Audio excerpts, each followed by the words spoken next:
Diqqat aholiga ogohlantirish. Hafta boshidan O'zbekistonning ayrim viloyatlarida yomg'ir yog'ishi e'lon qilindi. Assalomu alaykum, hurmatli tomoshabinlar, tezkor yangiliklardan, birinchilardan bo'lib xabardor bo'lishni istasangiz, videorolik ostiga like tugmachasini bosib qo'yishni unutmang. O'zgidromet 29-sentyabr kuni uchun ob-havo prognozini e'lon qildi. Toshkent shahrida yog'ingarchilik kutilmaydi.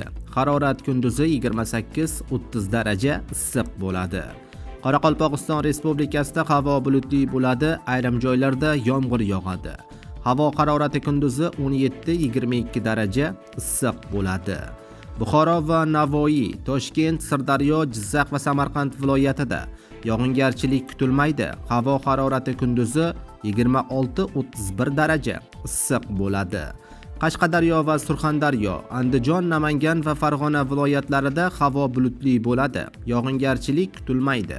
Harorat kunduzi 25-30 daraja issiq bo'ladi. Respublikaning tog'oldi va tog'li hududlarida yog'ingarchilik kutilmaydi. Harorat kunduzi 18-23 daraja issiq bo'ladi, deyiladi xabarda.